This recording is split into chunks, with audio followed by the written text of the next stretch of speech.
Good morning. How's everybody?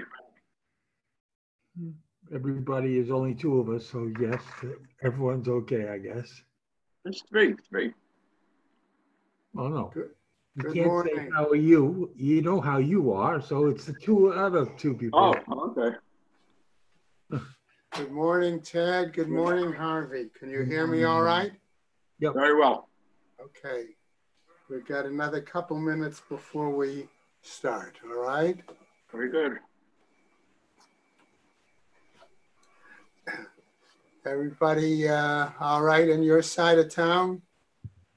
Well, the famous words that probably are a moot point, like, what's new? You know,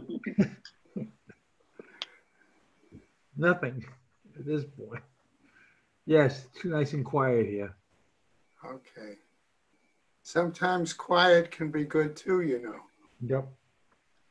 right? Let me go finish my breakfast.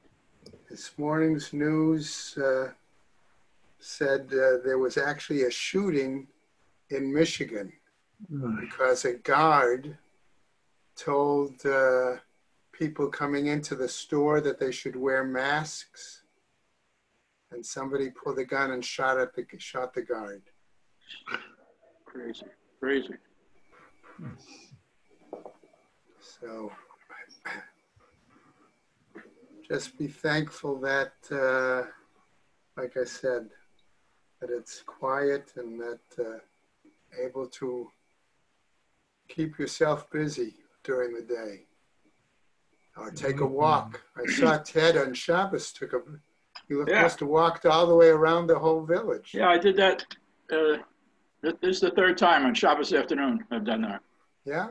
Yeah. Meet a lot of people. Meet a lot of people. Exactly. Very good. It looks like Erwin. Welcome. Good morning, Erwin. Good morning. Good morning. Erwin, you got to get back to us which parsha you want to do for the Siyum HaTorah. Oh. Okay? I think Karen sent you an email. Yeah, Okay? I thought that was to the whole congregation, Torah or. Yeah, but Okay. all right, look at it and see what's available and get back to us, okay? Okay. Very good. All right, well, Mary, here's Bob. Good morning, Bob.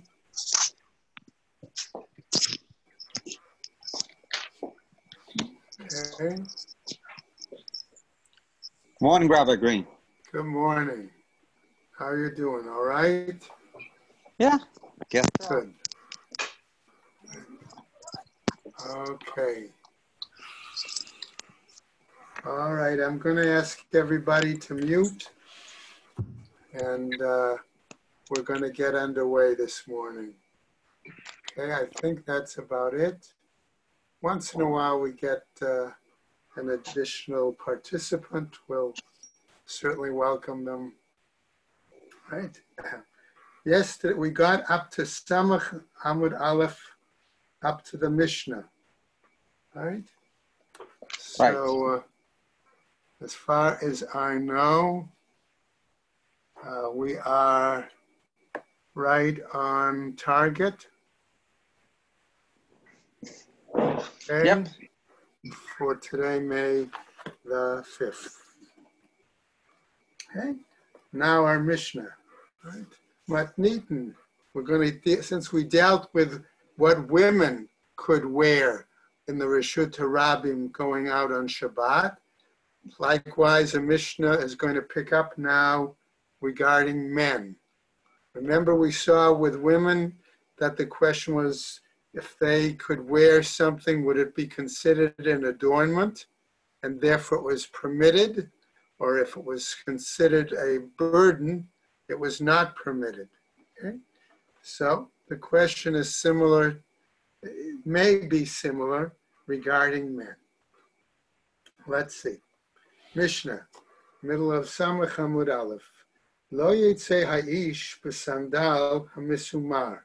That a man should not go out, applying, of course, on Shabbat in the public domain, with a sandal misumar, a spiked or studded sandal. What does that mean? We'll get into more detail. Apparently, the question is, when we think of spiked shoes, I think of cleats or baseball shoes, okay? Something like that has, in a sense, nails almost coming out from the bottom. Velo biyachid, okay? Nor should he go out wearing a single sandal. Bisman she'ein beraglav makeh, at a time when his foot does not have a wound on it. Velo b'tfilin, and he cannot go out wearing tefillin on Shabbat. Remember, the question back then was people either wore tefillin all day, or there was actually machloket whether one was still to put tefillin on Shabbat or not. Those who said it was an oath, that Shabbat itself was an oath, would argue no, tefillin would not be worn at all on Shabbat. Others argued the opposite. Velo b'kamiyah, and not with an amulet. Bisman she'eno min hamumcha, at the time when it was not written or proven to be effective. Velo b'shiryon, okay, and not, we'll call it with a coat of mail. Velo b'kasda, and not with a kind of helmet. Velo b'magafayim, and not with what we'll call greaves. Those are those items that strap on to protect the ankle. Best example I can give you is we've seen enough baseball that catchers, for example, have items that they strap on to their ankles, okay? Or ancient Roman soldiers too. V'im yatsa eno chayav chatat. But if he goes out, okay, on Shabbat, says the Mishnah, he does not require to bring a chatas offering. Gemara. So we start off with the first example. Sandal hamisumar ma'itama, a studded or spiked sandal. What's the reasoning? Amar Shmuel, says Shmuel, shelafi hagzeira hayu, that this was due to a certain decree during the time of religious persecution. And now we're going to get a story to explain why the decree was enacted. V'hayu nichba'in b'ma'ara, and they were hiding in a cave. V'amru hanichnas yichanes, one who comes in may enter. V'hayotzei al yotzei, but one who is inside is not permitted to leave. Okay?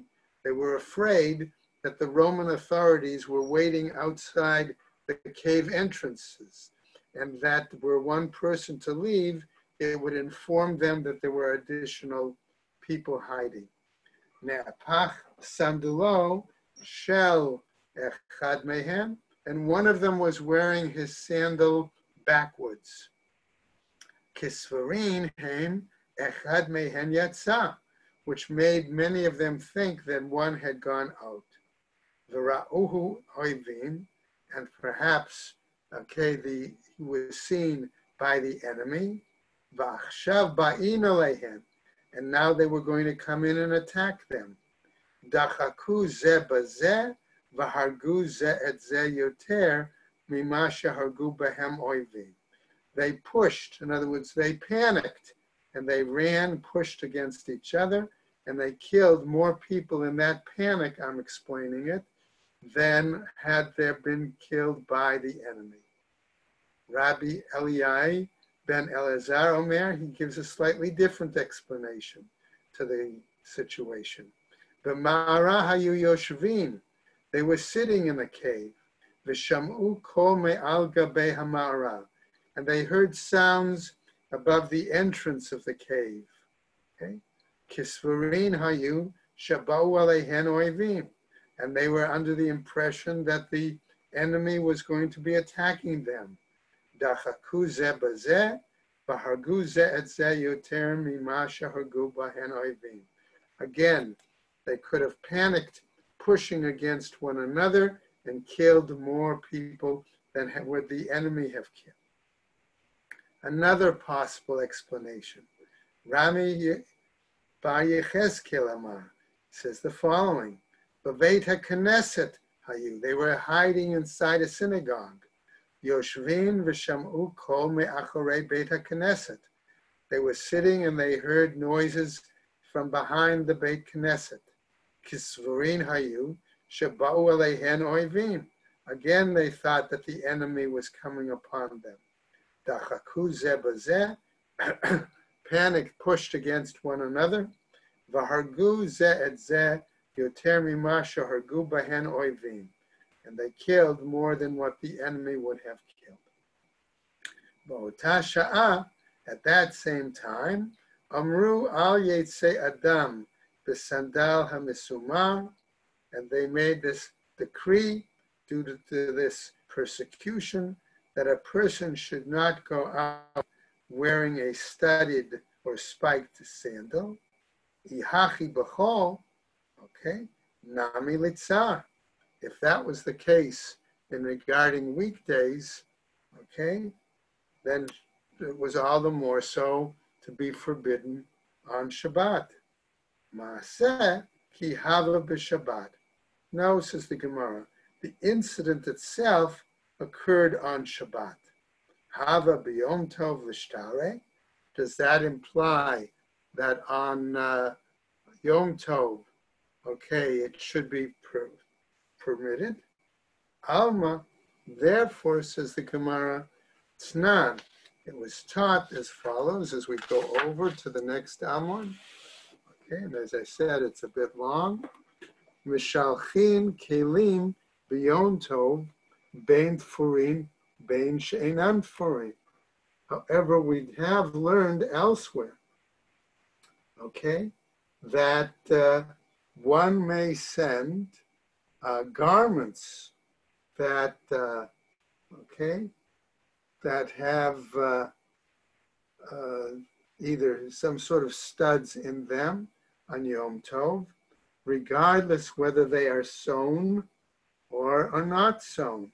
The implication being you could send a gift of shoes, sandals, to someone on Yom Tov. Avalo sandal mesumar, but not, okay, a studded sandal.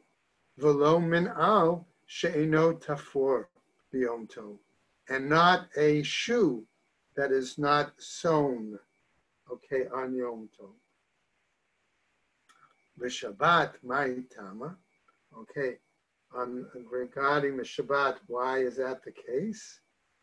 Okay, de'ika kinufia, because there's an assembly of people. And they were concerned again because of panic, all right? Or another explanation is that if people would hear the sound of these studded sandals on the stone pavement, again, they might, there was a concern that pregnant women might miscarry. B'Yom Tov, nami ikat knufia, says the Gemara. But on Yom Tov, there is also an assembly of people, right? Ta'anit tzibur ika knufia listar. Okay, when it's an occasion that it's a day where people are not permitted to work, okay, like a fast day, that's when there's a large gathering of people, okay? But otherwise, they're not large gatherings. Maaseh ki hava b'kenufiyah de'isura, okay? And the incident occurred when there was a large gathering on an occasion where there was a prohibition of work, okay? Hacha kenufiyah dehetera hava. And in this case, otherwise, it could be a day of assembly where people are permitted to work, an average day. Va'afilu Rabbi Chanina ben Akiva. And even according to Rabbi Chanina ben Akiva, who held as follows: Da'amar lo asru ela biyardain ubisfina ubama'aseh shahaya. Okay, and now we're going to see that this story becomes amplified in the following: that Rabbi Chanina ben Akiva says it has to really be a duplication of the same original circumstance by which caused the proclamation, the decree. Okay? In other words, the decree is issued for specific circumstances, and only that applies to the same circumstances. And in the case that the Gemara is citing, they were transporting the ashes of the red heifer over water. And the incident occurred where there was a concern about the source of the ritual, of ritual impurity that was found in the bottom of the boat. And that would render, so therefore there was a prohibition that one could not bring the red heifer ashes, okay, on over any water or on any boat, okay? And so therefore the situation was specifically in regards to the Jordan River and a boat and that particular incident that occurred. Okay? So only in that, as I said, a parallel specific incident, okay, would you apply this prohibition. Hani mili yarden, or if that is in regards to the Jordan, why? Deshani mishar naharot, because the Jordan is considered different from other rivers. It's longer, it may be deeper, it's a border, so that makes it unique. Aval Yom Tov v'Shabbat ki hadade minhu. But after all, this is the Gemara, how can you say that you would permit something on Yom Tov but prohibit it on Shabbat? Aren't they fairly similar? The T'nan, as it was taught elsewhere in a Mishnah, Ein bein Yom Tov l'Shabbat ela ochel nefesh bilvad, that there really is no difference between Shabbat and Yom Tov except for the preparation of and food consumption. Okay? Now, let's go on. Amar Rabbi Yehuda, says Rabbi Yehuda Amar Shmuel. He says, the following, Lo shanu ela lechazek.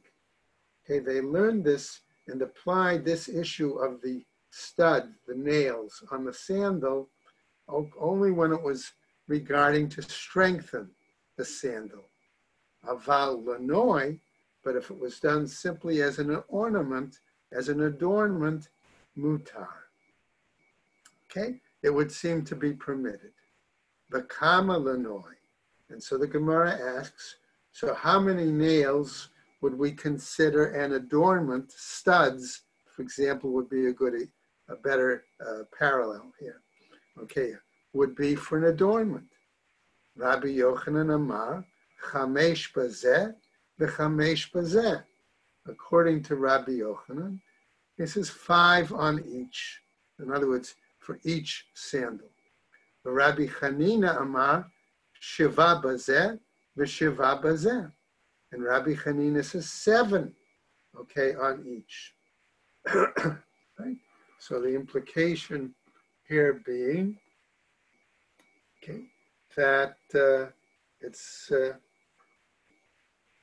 but if more than that, those would therefore be, more than those numbers would be to strengthen the sandal, and therefore that would not be an ornament and therefore prohibited. Amale Rabbi Yochanan Rav Shemen bar Abba. Esperallah. He says to him, I will explain it to you this way. He says, L'didi, according to my view, shtayim mikan, ushtayim mikan. You can have 2 on each side of the straps. He says, on each side. Ve'echad batar siotav. and you could have one then on each of the straps. The Rabbi Chanina, and according to Rabbi Chanina, shalosh mikan v'shalosh mikan, 3 on one side, 3 on the other side, ve'achat v'tarsiotav. And again, excuse me, 1 each for the straps. Okay. Now, Gemara is going to see there's a challenge raised to this issue. Meitive, but we'll cite a Braita that challenges and says the following. Sandal hanoteh. Let's say you have a uneven sandal. Oselo sheva, that one could put 7 nails on it. Divrei Rabbi Natan. That's the view of Rabbi Natan. The Rebbe matir b'yud gimel, and Rebbe permits as many as 13 nails or studs on it. Okay, these were generally for ornamental purposes, but more than that, again, would be would be considered for strength, and therefore not to be worn on Shabbat. Bishlema Rabbi Chanina, says the Gemara. That's understandable according to the view of Rabbi Chanina. Hu da'amar k'Rabbi Natan. Because we could say that he held similar to the view of Rabbi Natan.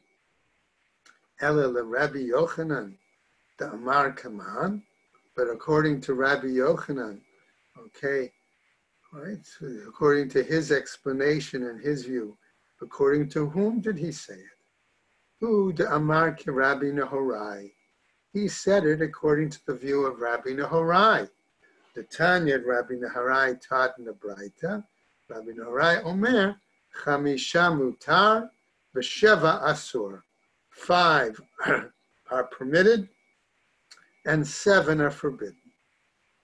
The Gemara says, Amar le Aifa. So Aifa says the Rabba Bar Chana.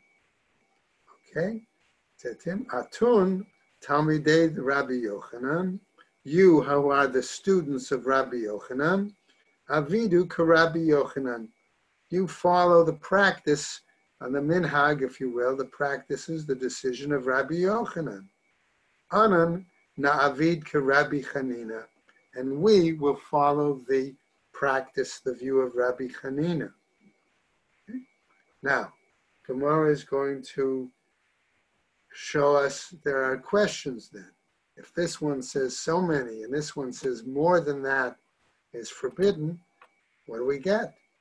Bai mine Rav Huna mi Rav Ashi. So Rav Huna asks Rav Ashi, Chamesh Mahu. What about if it has 5? Amarle, and he responded, Afilu Sheva Mutar. Even 7 would be permitted. Teisha Mai. But 9, what about that? Amarle, Afilu Shmona Asur. Even 8 would be forbidden. Another question. Ba'amine Hahu Ritzana mi Rabbi Ami. A certain shoemaker then asked the following shaila from Rabbi Ami. Tafru mi bifnim mahu. If they were to sew the shoe from inside, okay? If that's the case, right? What's the situation? Amarle mutar, said it's permitted. V'lo yadana ma'itama, but I don't know the reason why. Amar Rav Ashi, says Rav Ashi, v'lo yadamar ma'itama, the master doesn't know the reason. Kevan de tafru mi bifnim have le min al. Okay. Why? He says, because since they sewed it from inside, it's considered a shoe. Besandal gazru be rabbanan. And it was in regards to a sandal that the rabbis made a decree. Min al lo gazru be rabbanan. But in regards to a shoe itself, the rabbis did not enact any decree. A new question. Baimine Rabbi Abba Bar Zavta. So Rabbi Abba Bar Zavta now asks me Rabbi Abba Bar Avina. Asahu kamin kulbus. Okay. The suggestion I would have here is that when they put the studs or the nails on the heel, okay, they made it in an X fashion. Okay.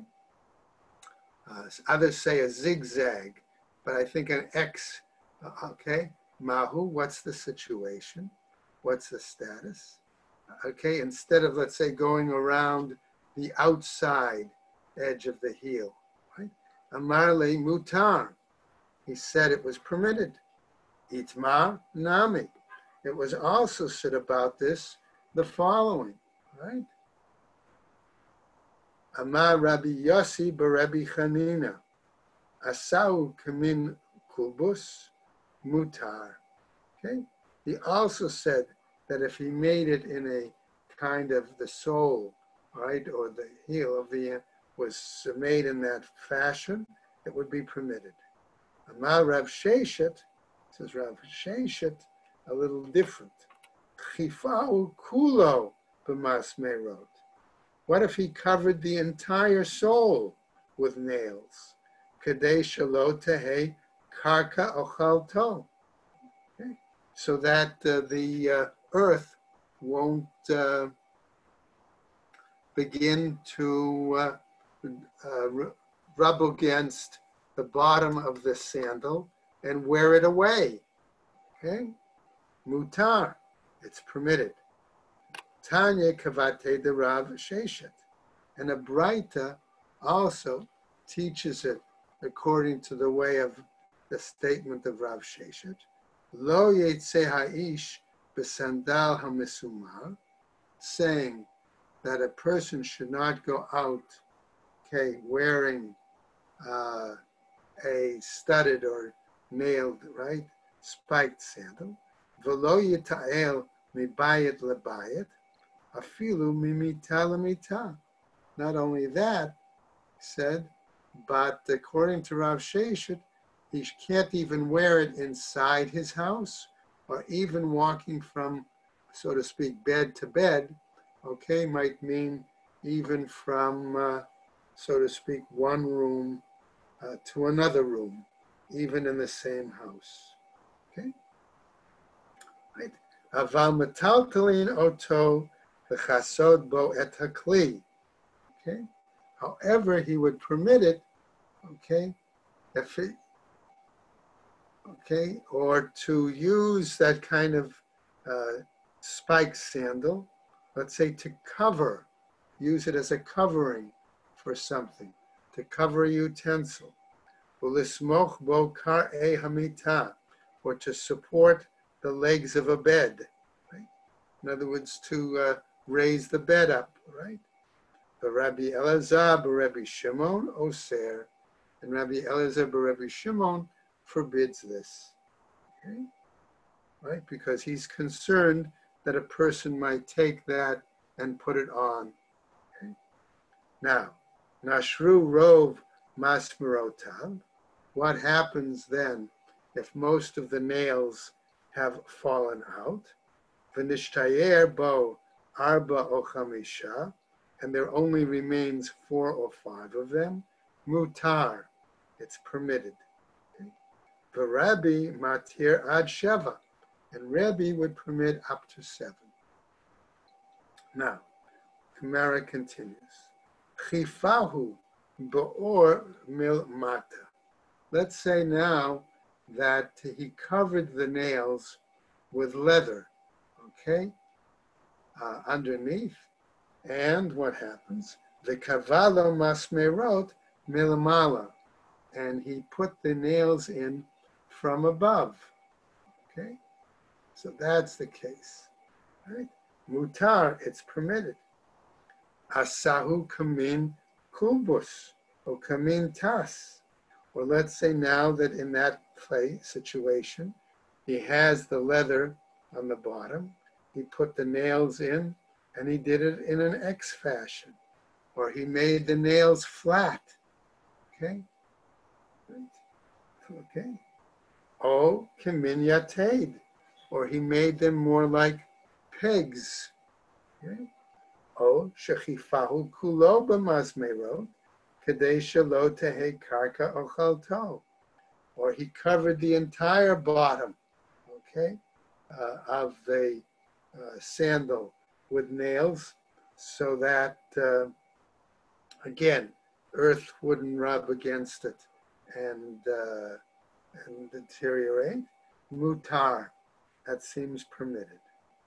Ha gufa kasha, says the Gemara. But that indeed, okay, still seems problematic. Amart, nashru rov masmerotav. You said that if most of the nails had fallen out, afal gav denishtayu beituva, even though many were left. Vahadar tane arba ochamesh en tfelo. But then you come back and teach 4 or 5. Yes, they're okay. More than that, no. Amar Rav Sheshet, lo kasha. Says Rav Sheshet, that's not necessarily a problem. Kan shenigmamu. Okay, on the one hand, where the nails were broken or smoothed. Kan shene'akru. On the other hand, we're saying about where the nails were pulled out. Okay, so going on now to something that we saw the Mishnah referring to before. Arba o chamesh mutar. If it had 4 or 5, it was permitted. Hashta chamesh shari. Arba mibaye. If we say 5 are permitted, okay, is there a need to ask a question about 4? Amar Rav Chisda, says Rav Chisda in a new statement, Arba misandal katan, v'chamesh misandal gadol. We were talking about 4 in a smaller sandal and 5 in a larger sandal. The Rebbe matir ad sheva, but then our text said that Rabbi permitted 7. So we say, Vahatanya. Okay, but wasn't it taught again in a Mishnah? Rabbi Matir ad Shloshesrei, that Rabbi permitted up to 13. Nota shani, an uneven sandal is different. Hashta da atit lahachi. Okay, here we say, you've now begun to arrive at a clear distinction. The Rebbe Nami lo kasha. Therefore, for Rabbi Yochanan, I can also say that perhaps there's no problem here. No te shani, because we could say also that with regards to him, an uneven sandal is different. Okay? Amar Rav Matna. So Rav Matana, right, says as follows. Va'amrela, and others say, Amar Rav Achtubai bar Matana. And others say it was Rav Achtubai, the son of Matana, right? Amar Rav Matana, in Rav Matana's name. Ein halacha k'Rabbi Elazar b'Rabbi Shimon. Okay? The na is not like Rabbi Elazar b'Rabbi Shimon. In other words, that one is not permitted to move even a spiked sandal, right? Pshita, that's obvious, says the Gemara. Yachid v'Rabim, halacha k'Rabim. Don't we have a principle that says a single opinion and multiple opinions with many? Isn't the law like the majority? Mahu detema. What are you trying to say here? Okay. Mistabra. It's possible, says the Gemara. Tama the Rabbi Elazar, the Rabbi Shimon, Baha, Kamashmala. It's possible, says the Gemara, that we might have argued that Rabbi Eliezer, the son of Rabbi Shimon's logic was more reasonable, okay? Because we could have said you shouldn't even handle a spiked sandal lest you put it on and wear it, okay? Kamash Malan, therefore it's important to tell us that therefore we don't follow his approach. Okay, another piece in the Gemara. Amar Rabbi Chia. Rabbi Chia says as follows. I lav dekaru li bavlai shari isure. Were it not, he says, that I would be called a Babylonian who just permits all sorts of forbidden things, Sharina Betuva, okay, I would have permitted even more, he says. The Kama, and how many? The Pampadita, Amrin Esrin Va'arba. In Pampadita, I would say 24. Besura, Amrin Esrin Vatartin. And in Surah, I would have said 22. Amar Rav Nachman bar Yitzchak, v'simanaych ad da'ata b'mipampadita l'sura chaser tarte. And says Rav Nachman bar Yitzchak, the mnemonic device, a way to remember the difference, he says, is that the Rabbi Chia would travel from Pampadita to Surah, okay, and 2 nails were missing in his sandals, okay? That would be on his way, of course, to going to Palace, to Eretz Yisrael, right? Let's go on a little bit. Velo biyachid b'zman she'en b'raglo makah. Okay, the next part of the Mishnah was telling us that he couldn't go out in a single sandal, okay, with regards to if he had no wound. We'll just do a little bit here on Samach Aleph, because again, these are long amudim, right? Ha, yesh beraglav makah, which would imply then that if his foot has a wound, nafik, he may go out. Bahai minai hu nafik. And so the Gemara asks a logical question. With which can he go out? In other words, on which foot would he wear the one sandal? Implying, would he wear it on the good leg, or would he wear it on the leg that had the wound? Amar Rav Huna, says Rav Huna, ba'ota sheyesh ba'maka, on the one that has the wound, he says. Alma, therefore, kasavar sandal l'shum tsar avid. Why? Because then, okay, this would then hold up and show the example that the purpose of the sandal was to l'shum tsar avid, that because of the pain, the sandal helps limit or prevent the pain. V'chia barav amar, and Chia barav says amar, ba'ota she'en b'maka, on the foot that doesn't have the sandal, doesn't have the wound, I'm sorry. Alma, therefore, kasavar, l'shum ta'anug avid. And therefore we can say that he was wearing on that foot because he was wearing it for luxury, for benefit, okay, as an adornment, so to speak, okay, right? And therefore, that would show that that other foot has the wound. V'zo sheyesh bo makah, makata muchachat aleh. And the one that has the wound, therefore, the wound is proof. That's evidence for that. Va'af Rabbi Yochanan savar laha de Rav Huna. And Rabbi Yochanan also seemed to hold to that opinion of Rav Huna. The Amar le Rabbi Yochanan, as Rabbi Yochanan says, le Rav Shimon bar Abba, okay, when we said to him, Rav Shimon bar Abba, Havli misanai, give me my sandals.